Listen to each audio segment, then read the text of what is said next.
Cool. So welcome to TNG Online Connect. So obviously the whole purpose of it is a online platform for TNG members to number one, get inspired and taught by speakers from across New Zealand. And actually we've had some people Skype or Zoom in from overseas as well. So there's been some awesome speakers that we've had.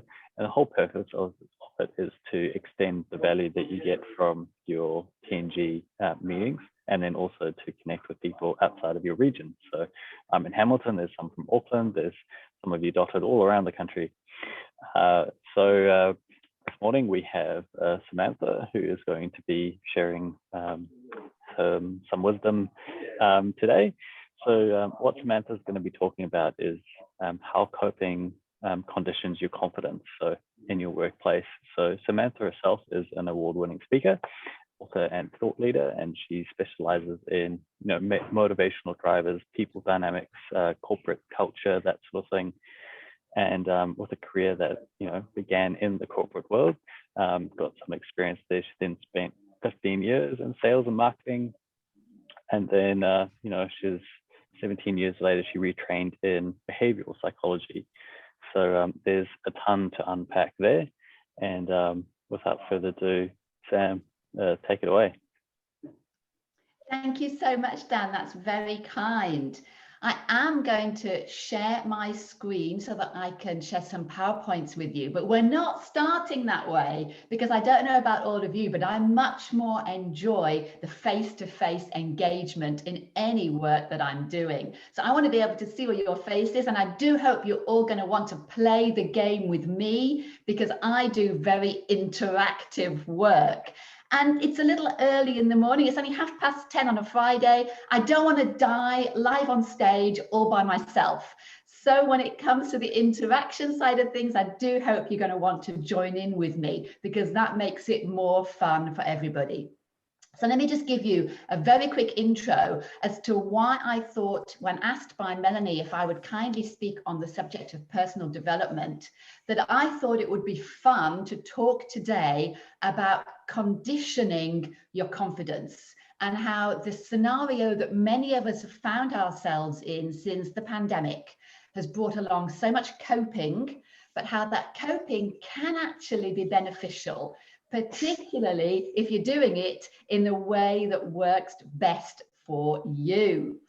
So I just want to figure out who here does any kind of sport. We've got sporting people, because I hope I'm not the only one. Great, Natalie, I'm lovely to see it. Mark, Dan, fabulous work. Now, my own sport, and I don't want anyone to laugh, is pole fitness. I'm a pole dancer in my spare time. I promise to keep all of my clothes on, but the really cool thing about pole dancing is we spend a lot of our time conditioning muscles you never thought you had. And one of the hardest moves that we do actually involves mounting the pole with your feet from the ground. Your feet are going to go above your head and you have to mount on your shoulder muscle. The only part of you that's on the pole is your shoulder muscle. It's really, really hard. I can't do it, but we condition for it each and every time that I train. Now, I believe that coping does the same for your confidence, as long as the conditions are actually optimal for you to be getting that kind of result. And by optimal, I do believe that there are certain ways that we can cope effectively, and that coping should be a short-term process, because dealing with the issues is the better way to go. So I'm going to share my slides simply because it makes it easier to keep us all on track, but I promise I will drop them and come back and do this big live. You can see all of me, at least the bits that have got clothing on, because I think that's the better way to go in a professional environment. So let me just find where I'm going to share my screen and bring up the slides here. And I just want one up, so that's cool. Righty-ho. And pop that, oops-a-daisy. There we go. So as I come down here, the alternative to coping is burnout. And this is the biggest challenge for us all, particularly in a business environment where you are a committed business leader and perhaps you're a team of one. If you burn out, what happens to the business? What happens to your income? What happens to your family? What happens to everything that you have built? The reason I left the corporate world was this: I burned out. I was in the corporate world for 15 years in international sales and marketing, raising small children at the same time and traveling all over the world. So effectively, somebody else, my childminder, was raising my children. But I got to that point where burnout was where it was at. And it's not a nice place to be. And it was at that time that I started to understand for myself that there are more effective ways of behaving to avoid burnout in the future. Changed my career completely, hence doing what I do now. So there's been studies, many of them around leadership. And one of the ones that I quote a lot is 300 leaders who were asked about adversity in their past, in their youth, in their childhood. And more than 70% of leaders talked about how adversity had brought them into leadership because of that coping scenario, meaning it was necessary to either move on or move out. In my own world, the burnout thing for the corporate world wasn't the first time that it also happened in my private life. So what we don't want, particularly when we're talking about psychology and behavior, is to set up a repeating pattern that's taking us down a negative path. And all the work that I do is with teams. Sometimes it's a team of one. Sometimes it's a small business with a couple of employees, and other times it's with larger organizations. But the challenge is always the same. When you bring people together, you put up the risk for burnout. And one person burning out can adversely affect the whole team. So let's talk at the other end of the scale of my title today is about how we can actually use our coping to condition our confidence. So I'd like you all to start typing in your boxes and tell me where you think that confidence comes from. Is it an inner game? Is it something from the outside? Is confidence a thought? Is confidence a feeling? I have to drop the slides because the amazing thing when you ask people to type in the chat box is you can't see any of the chat if you've still got your slides up and running. So I want you all to drop your idea into the chat box so that actually, have we got a chat box, Dan? I can't even got a chat. Yeah, I think it might be. Have we disabled it? I think it might be. Let me just have a quick. Okay, don't worry, it's all good. Settings and re-enable it. We can re-enable it. Okay, I know that Dan is my man and he's going to go quietly in the background and re-enable the chat box. And while he's doing that, I'm happy to just take someone sticking their hand in the air and giving me a spoken word. So you can unmute yourself. If you put your hand in the air and just let me know, so we only go one at once. Who has an idea on where confidence comes from? Garth? I believe it's internal. And yeah, for me it is. And is it a thought or a feeling? It's a thought. Yes, it's a thought. The thought. Okay, good. Anyone got another idea while we're still working to come up with our chat box? Anyone else want to give me a different thought? Can you see I'm looking at you through the base of my glasses?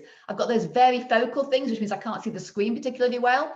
All right, nobody else wants to add anything. Okay, what I'm going to do then is I'm going to come back because Dan is working highly effectively in the background. And I know that we're going to end up with a chat box next time we need it. But for the moment, I'm just going to come back onto the slides and move to what I believe confidence is all about. I believe it's these three elements. It's competence and experience, but it's also trust. So Garth said that he thought that confidence is an inner game, and he believed it to be a thought, something that's going on in your head. In order to establish confidence, we need to actually build competence and experience. And the only way that we can do that is through action, by taking actions. Now, I've got a green star sitting there because when you take actions that build your competence and build your experience, you also gain trust in yourself, in your own abilities, and that trust starts to flow out to other people. So it may start on the inside, but it goes out. And the more that you show your competence and your experience becomes evident, the more others also trust you. So in my view, confidence is a backwards and forwards game, and it's about continually taking actions. Now, of course, in a coping scenario, there's plenty of options for actions. One of the biggest challenges that we come to when we're coping is not knowing which action to take and actually coming to a halt. We don't take any actions and we find ourselves sitting there and actually going backwards. Because the biggest challenge is that confidence, if you're in a team, actually, where does that sit as well? Who is the one person that brings the others forward? And it's not always the leader. Have we ended up with a chat box? Dan, has it come up for us? I think Melanie has just enabled it. Let me manage something. Okay, in which case, let me stop the share and ask you, if you have a team, where in the team do you believe that confidence sits? Is it a one-person thing? Is it an every person thing? How can confidence go wrong in teams? Yeah, we don't let me have a chat box. Might need to, I think it might be a Zoom thing where if you didn't start with it, you have to restart. But what we can do is we can just speak out. So what was it? If you go over the question again, what was the question? All good. So if we're looking at a team environment where we're all working together, and as I say, often people are working with teams of one, but a team can be you and your family if you have a business of one person. Where does the confidence sit in a team? Is it with one person? Is it with every person? And how does confidence drop in a team scenario? So anybody got a thought? And again, I'm happy for you to unmute yourself, stick your hand in the air so that I can see you. Give me your perspective. Remember, guys, this is a game that we're all playing together, and by myself, it doesn't work. Interaction is the name of this game. Okay. Is it Kin or Kine? I do apologize. I've never seen that name before. Yeah, Kin. Okay. Kin, tell me your thought. I think it's having your input, you're feeling valued. So if you're not the decision maker, but your input is valued, and it's also a bit of the politics in between the groups where it's who has the idea rather than what the idea is, and having the merit based upon what the people are putting in, so they can really derail the situation. So true. Well done, Kin. That's fabulous. Any other thoughts from anyone else? I'm just looking for a hand in the air. Okay, John. You need to unmute yourself, John. Sorry. It's okay, my space bar had stopped working. So, yeah, I think as a former ops leader of many years, I think a team can take their confidence from a leader as long as an authentic and trusting relationship that's built on experience. But likewise, it can work the other way if the team's really down. I've led a number of teams through redundancies and restructures. It can affect one. So it's a two-way kind of symbiotic relationship. Amazing, John. I couldn't have put it better myself. You're absolutely right. So confidence goes up and it comes down. And one of our biggest difficulties is that if I come back to sharing the screen one more time, here we go, back up again, is that if we were to look at this particular rider in our little chain cycle here, he looks like he's down low. In any team, all of the team will only rise as high as the lowest common denominator. So if we have a performance bar that has been put in place for a team, unless that bar is actually attainable by the lowest common denominator in your team, the whole team will fail, whether led by a fabulous leader or, as John has suggested, that leadership coming from within. The lowest common denominator is a key role in that team. Okay, let us look at what brings teams down. It's always emotions. And as soon as I mention emotions in a business scenario, people think I'm going a little bit woo and a little bit we. I promise I'm not. But what's really important to understand in behavior is that your thoughts and your feelings combine together to make behaviors. And this for me was the most important area that I retrained in, was understanding how the two link together and create behavior. If we look at the emotional spiral that we have here in front of us, what this is telling us is that emotion is an individual thing first. And I've highlighted a couple of the negative emotions that come up when someone is dropping below the line. We use that below the line phrase a lot in business. But I really want you to notice, as we're looking at this little screen, I'm just moving all your lovely faces out of the way, that it's not necessarily that these emotions come from us internally to start with. In a team environment, who has ever been in a team where there has been judgment placed on others? Yep, it can happen. Who has been in a team where they've felt rejection? So sometimes it comes from the way, the dynamics of the people and the way that the team works together. And so I talk about emotion being an energy that is in motion. And there are negatives and there are positives, and they happen individually and they happen throughout the team. But if you imagine that in a team of more than one, these spirals, some are going up and some are going down, because we are never static. We don't just sit on the fence or the line here. We're always on our way up or on our way down. Imagine how all those spirals can come together and muddle up. And a lot of the work that I do within teams is unmuddling spirals, because the difficulty that it presents is then that individuals will go into individual coping modes. Now, this middle line, I talk about as being above or below the line, is really important, because the line is simply the line at which we can all function. When we're below the line as individuals, we can feel fragmented and it can drop and spiral much worse, so that we actually believe that we're in a failing position. Have that energy in your team and your team productivity will drop, team communication will falter and fragment, and the results that you've set for your team will track down. So I'm all about working with people who want to actually raise that bar, because functional is okay, but who really just wants to be functional?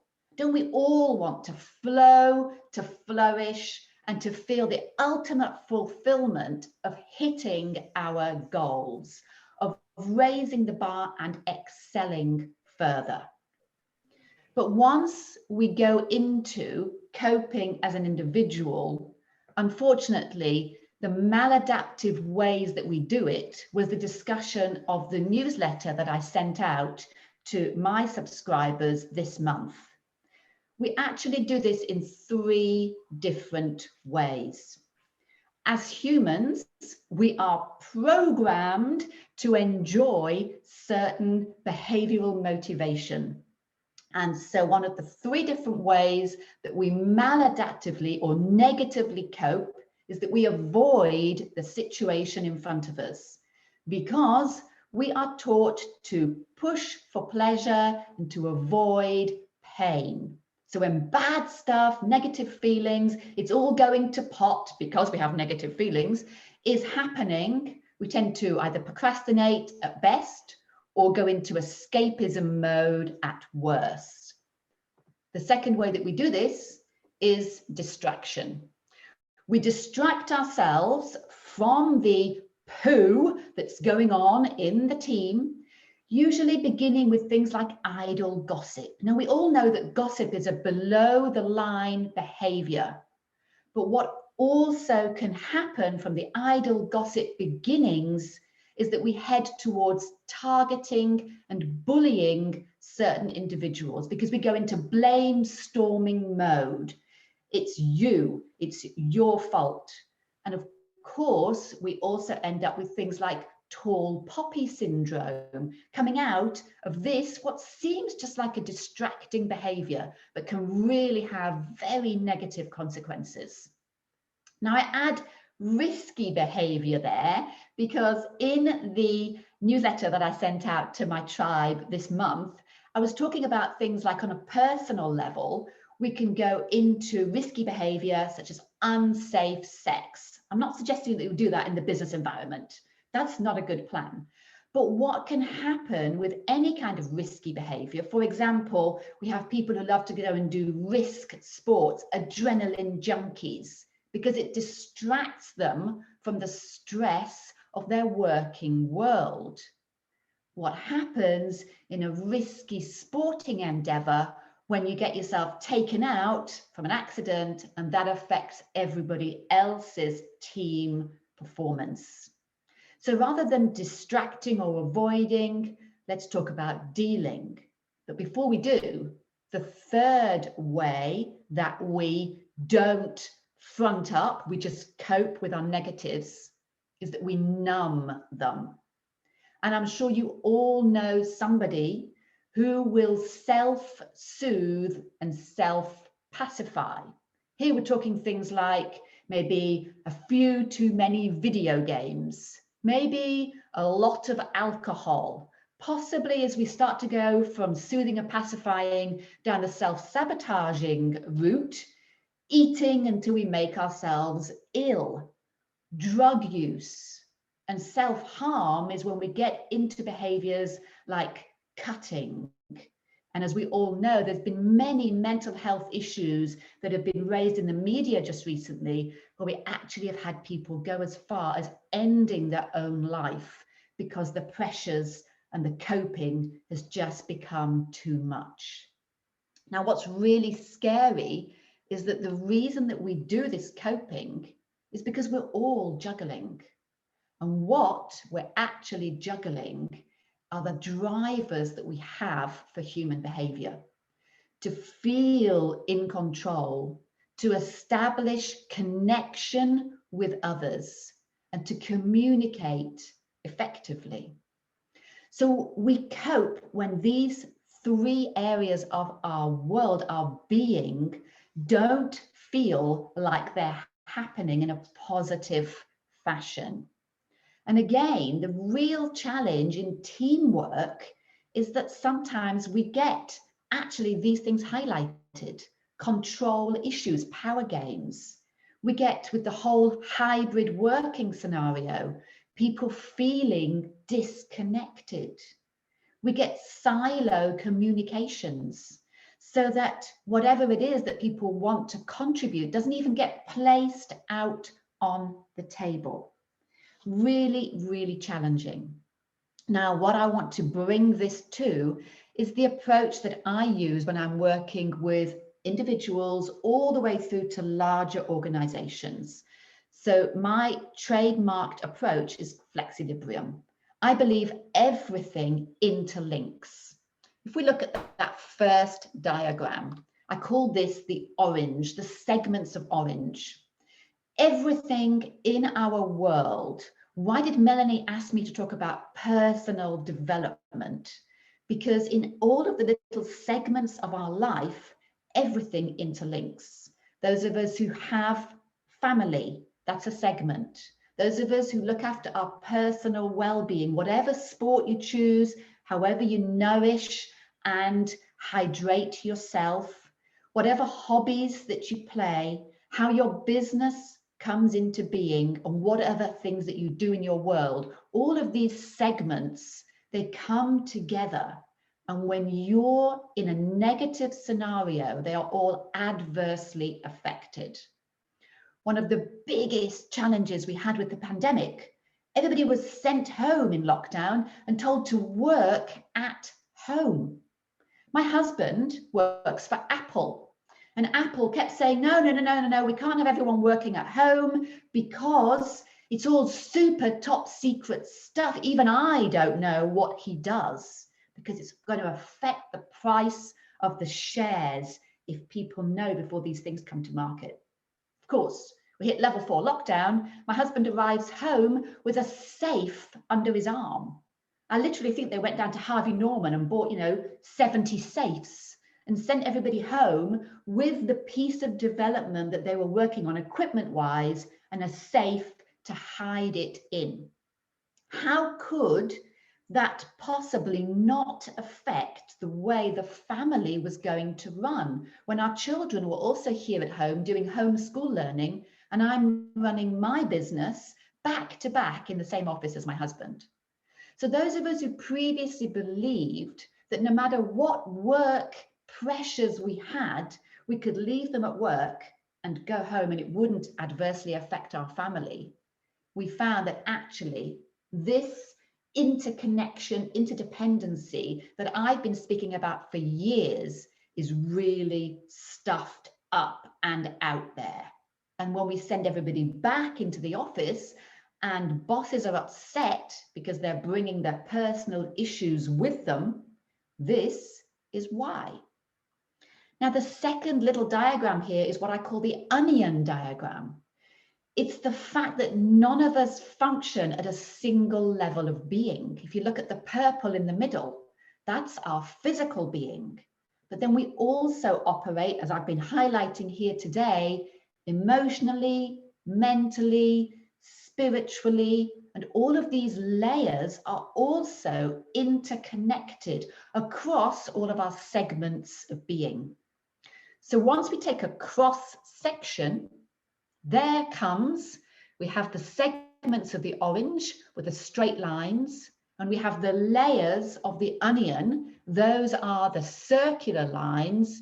And to complicate everything even further, this target can be the target we're trying to hit right now, or the target that we're aiming for when we're wanting to raise performance. And of course, because it's not yet complicated enough, it's a moving target. That, I think, is where a lot of the issues that I end up dealing with are created. That as an individual, we're a moving target. Bring us together, and our moving targets sometimes are going to rub up against each other, sometimes are going to cross over, and sometimes are simply going to bump up and create the challenges that I'm brought in to resolve. People, behaviours, and the end result not being where it needs to be.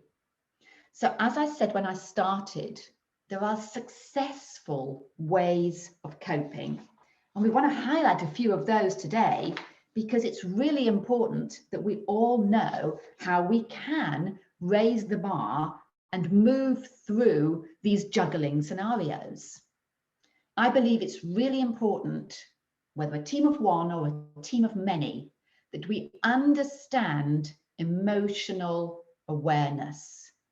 Anybody who believes that they don't have emotions or that their emotions are not showing through and they are not adversely affecting the results we're aiming to achieve is quite frankly delusional, because it's impossible to behave without emotion. It's impossible to even make a decision without emotion. We all believe that we are rational creatures and that we weigh it all up. And the point of decision is emotion. It's not the thinking brain saying, oh yes, that's definitely the most rational way to go. Who has ever decided, I just don't feel like it? It all points to I should be doing it, but I just don't feel like it. And that's why every decision is emotional. It's there in everything that we do. And I actually believe that business is way behind the game when we look at the performance behaviors that are required. Go into the sporting field and it's much clearer. Behavior is given a much higher ranking. Business, it's really not.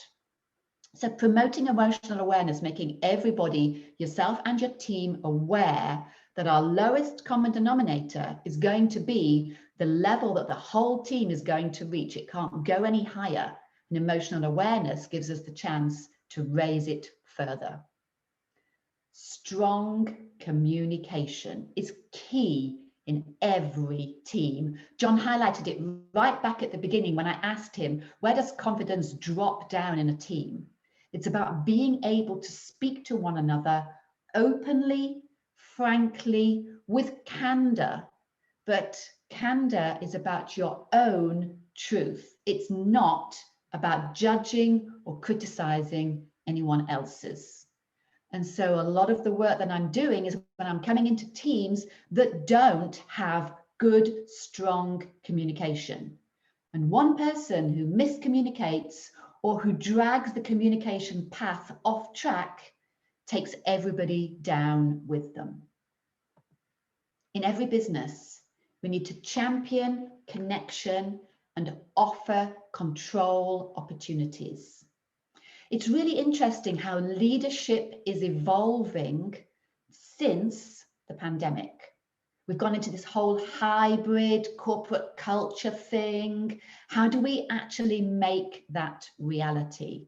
And I believe that what we're really needing to focus on is connection and control in order to make it work for everyone in the team. But we also need to upskill into more adaptive strategies. And adaptive strategies are initially individual ones. It's about avoiding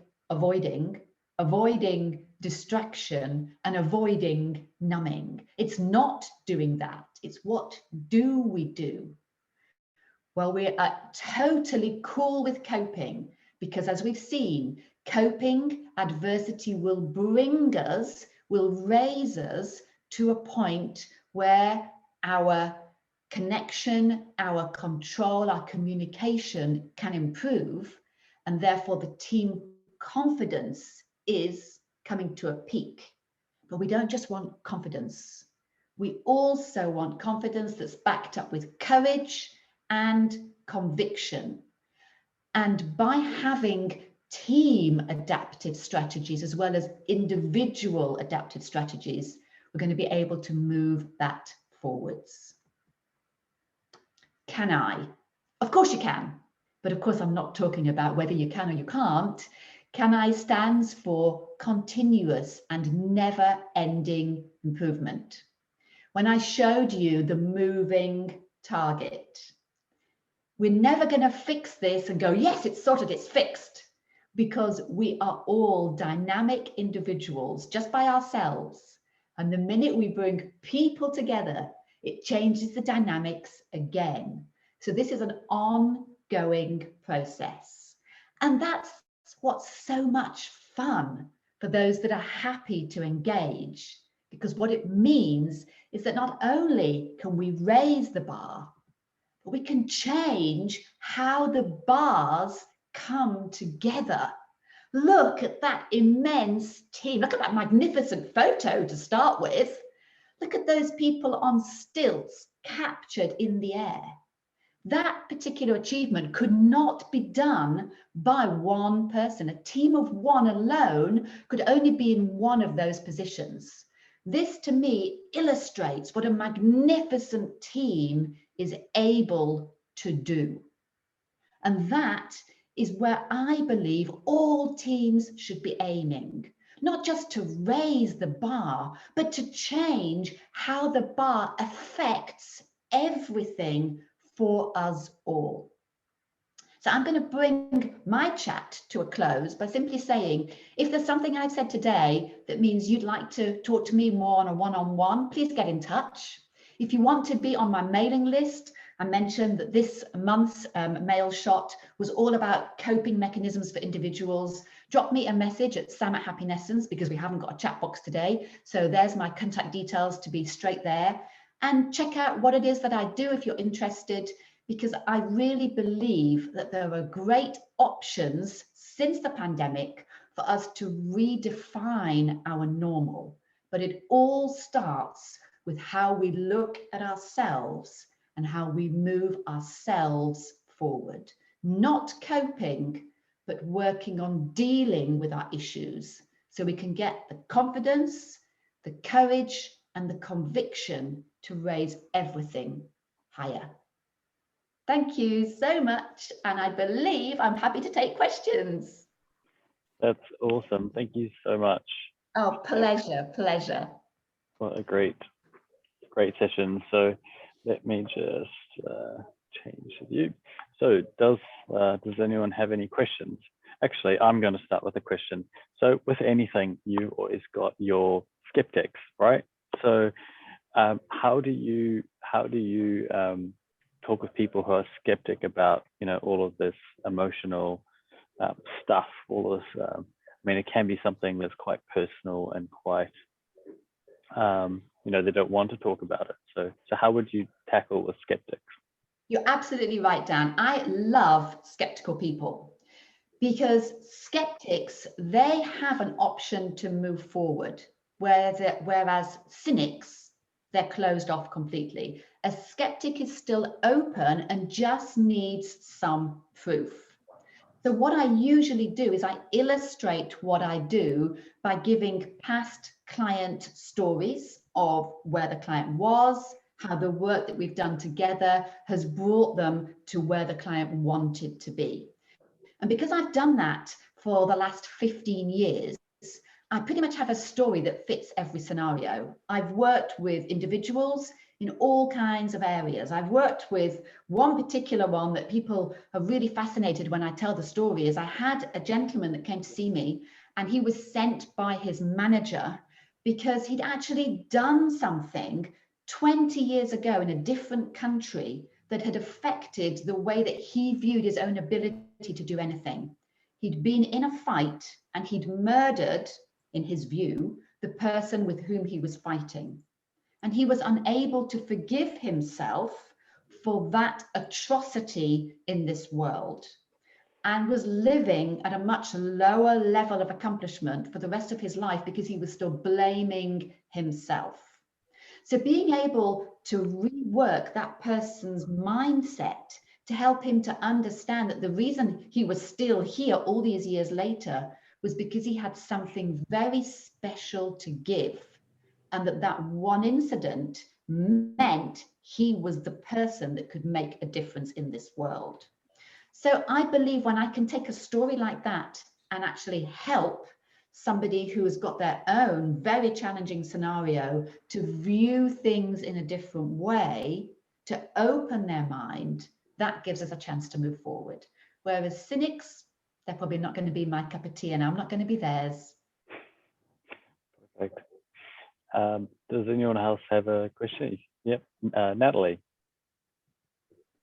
Thanks. Hey, Samantha. Can you hear me? Can you hear me okay? Yes, perfect. Thank you. First of all, thank you so much. I just love your energy and I love your fitness choice. Really, that sounds amazing. Good on you. I'm so tempted. Quick question, Samantha, where would you say the responsibility really lies for trying to get a team back on track that have possibly lost their way? That's a really interesting question, because as I asked at the beginning, I said, where does confidence lie in a team? And John said, that's actually in the team and with the leader. So I believe that responsibility lies with every individual member. I'm a full ownership kind of girl. And I often quote some of my favorite reading materials, and one of them was written by Navy SEALs, and it's all about entire full accountability, because at the end of the day, we can only as a group reach the level of our lowest common denominator. And if the lowest common denominator doesn't want to take responsibility for growing themselves, it's going to hold the whole team back. So I actually believe it's an everybody responsibility. Does that make sense?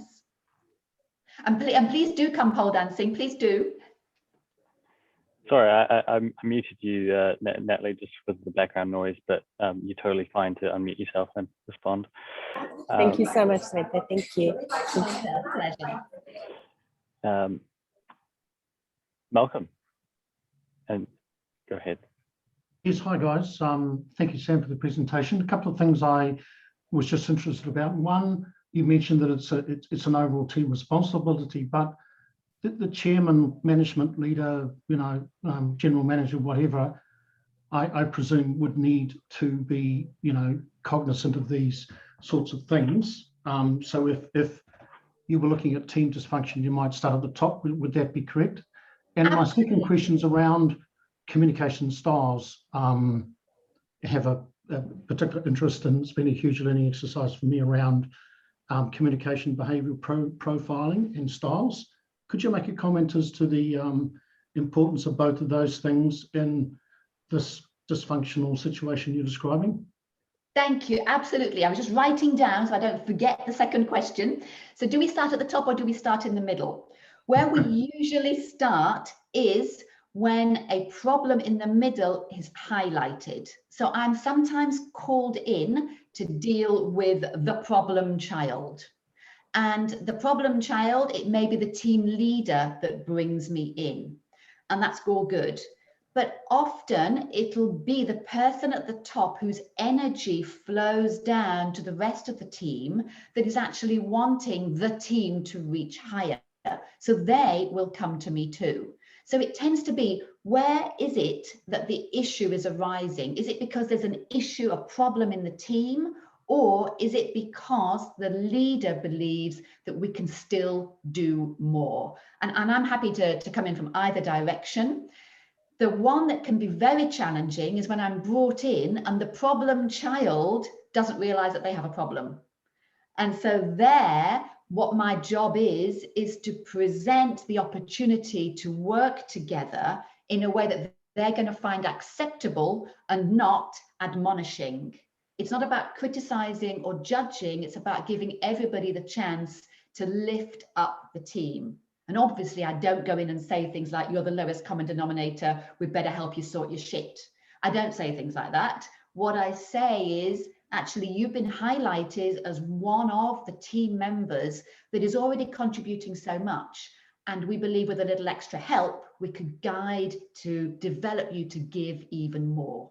So that actually brings me very nicely into communication styles. I'm often asked, do I do behavioural profiling? Am I a DISC girl?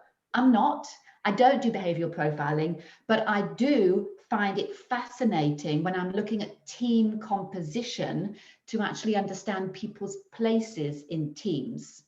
One of the things that I talk about all the time is every good team has at least one comedian. The person that likes to keep everybody laughing. And the comedian is usually a failed leader. Now, not necessarily failed because they've tried, but sometimes they haven't wanted to try.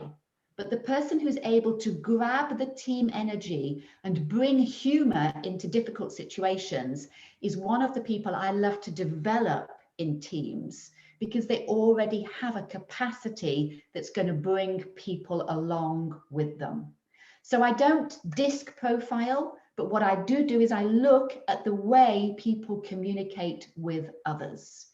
And my own flexilibrium approach is about me being able to flex to all different styles.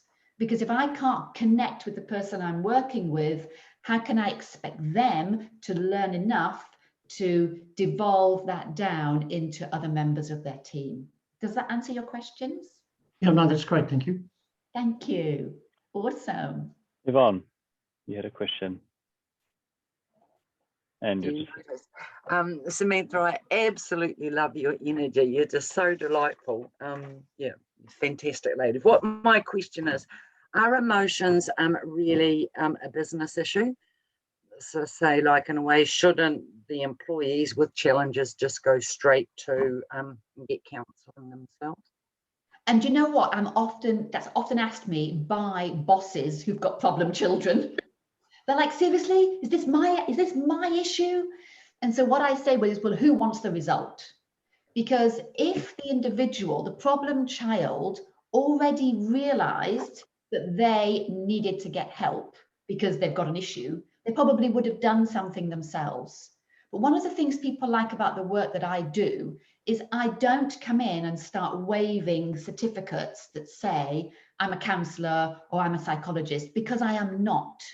I come in and I talk about what I do as being around happiness and performance and raising the bar. So people don't feel in the instance of being offered the opportunity to work with me that they're under analysis.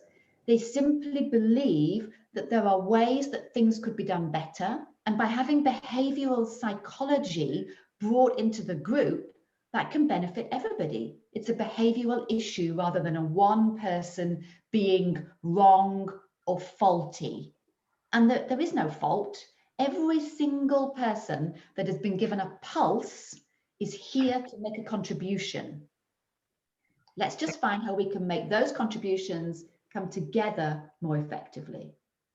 Awesome, thank you. You're welcome. We could, Mark. Sorry, I just had one question, Samantha. Thank you. You're just like a little firecracker. You're just making me dizzy, to be honest with you, with your hands and all that stuff. And I do a lot of speaking, but that's great. I love it. I think basically the question is, how do we refer you? Because we all meet business owners and they say, you know, I've got these issues, or I've got that issue, or I've got this staff member or my team or whatever. But you know what am I going to say to them? Hey, you need to go see this lady. You know, she sorts out the nutcases. And funnily enough, people often ask me that question. Are you just a nutter deal? No, I'm not the nutter deal. What I am is the lady that helps people with performance and results. So I talk about what I do as being around performance, productivity, and people. I'm not a business advisor or a business coach. I'm the person that's brought in when the performance that you're aiming to reach is not the results that you're achieving. But how to refer me? The answer to that is, I think I have somebody that could help you. She's a little bit unusual. So why don't I connect you up? Because she loves to go for coffee, even though she doesn't drink coffee, because coffee is really bad if you're in training. But just have a drink with this person and see if what she's talking about could help you. Okay. But what it does is it basically just opens the door. And as I mentioned earlier, I'm happy with the smallest crack where someone is open to investigating what could work. And then sometimes people say, you know, well, you're probably, you know, really expensive for what you do. And yes, I am pretty expensive because I'm absolutely brilliant, very, very good at it. But aren't we all, Yvonne? Aren't we all? I also have techniques that I can give to people so they can make their own start. They can do this without necessarily having to be on one of my training courses or whatever.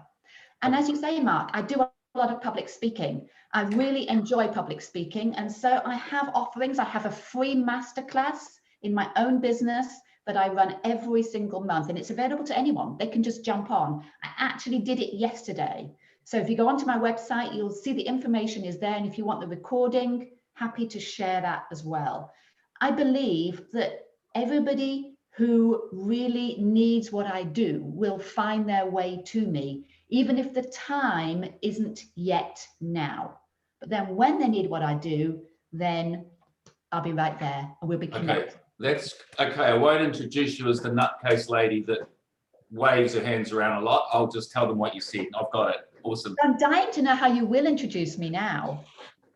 The nutcase lady, she'll solve your problems.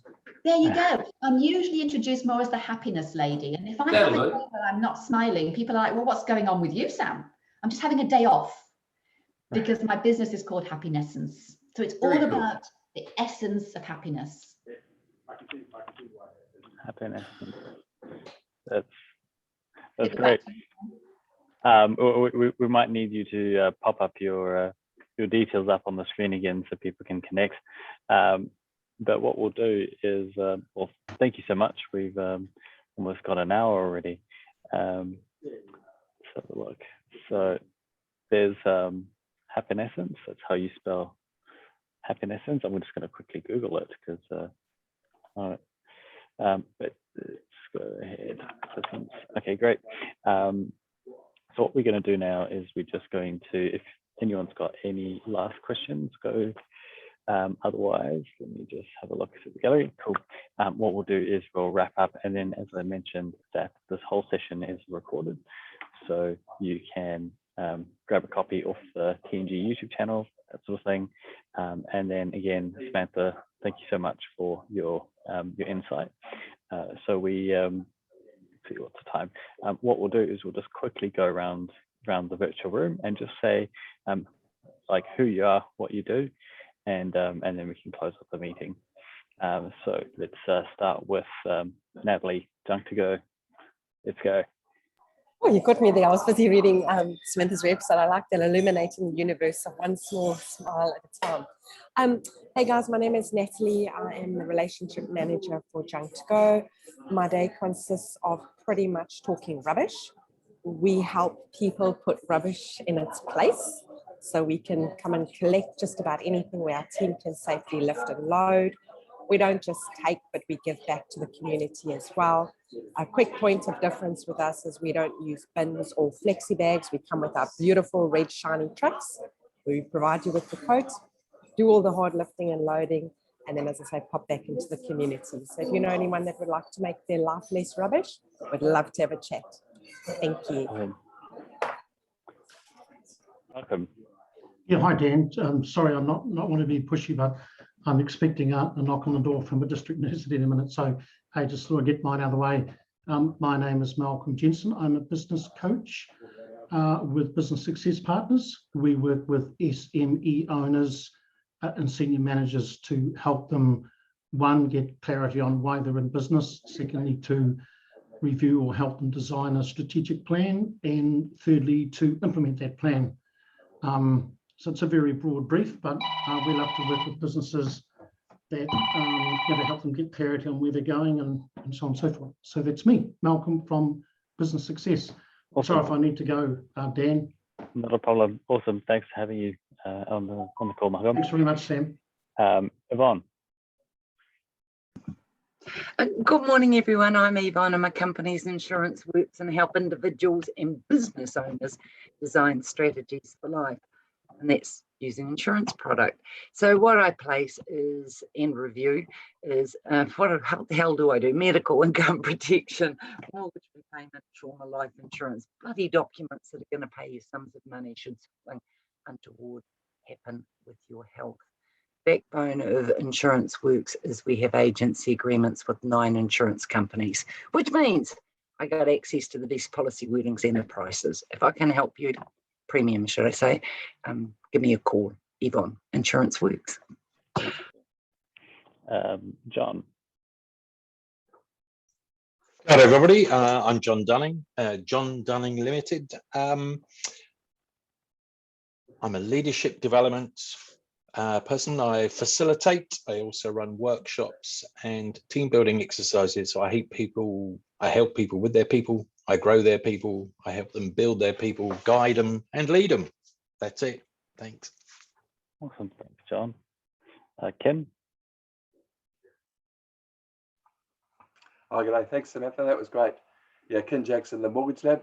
I sort of help people work with the banks. We're finding a lot of people are, complaining about frustratingly trying to get in touch with their banks. Or I had a client recently who effectively had his own personal banker, and the banker was sort of giving him advice, I'll just wait till next year when the rates come off. And we said, no, don't do that, break them and refix them now. And we pretty much saved him about 12K just with that a bit of advice. So some people, you know, are quite stuck that they want to go and deal directly with the banks, but it's quite frustrating for them. So we are independent advice, and we give the clients what's best for them. Ken Jackson, the Mortgage Lab. Yeah. Oh, hi folks. I put people out of business. So I'm a business broker, and I help people get a fair price for their business when they want to exit their business. Also the National Groups Manager for the networking group. Great presentation, Sam. Thank you. And it's fantastic. It sort of reinforces the message that I'm giving when I go around the groups, that business is more about just the product and service that we have. It's about the emotional impact that we have on our clients. Thank you, Sam. Really appreciate it. Sweet, I think that's me. So I'm Dan. I run a digital design studio called Ingot. So what we do is we work with businesses in that online space to help them better communicate what they do. And then we also bring in the automation and functionality to actually help them move to that next step in the business. So thinking about subscription sites, membership sites, or say it's an insurance company that needs to grab all the information from car jams so they can accurately insure vehicles. That's the sort of stuff that we do. So creating that ecosystem all communicates beautifully together, but then number one, obviously makes it easy for the business to operate, do what they need to do and grow, but then also communicate that to their clients in an effective way with the correct messaging and brand personality. So that's Dan from Ingot. That's what we do. Melanie. Hi, everybody. Thank you so much, Sam. I, for one, will be following you and really look forward to meeting you as a person as well. That nothing like face-to-face, but so I just wanted to follow up from last fortnight and just let you know that Colin Gardner's had a really good improvement. He got released from hospital last Friday. They're managing him with medication, and believe it or not, he turned up to TNG this morning. So that tells you about his priorities, and apparently he had a few jokes for the team about his experience. So thank you very much for being here today. Appreciate it. Awesome. Well, thanks everyone. Sam, I don't know if you've got any parting words. You've given us so much wisdom already, but great. Oh, awesome. Again, thanks everyone for joining us on the session, and we'll be back again in a fortnight.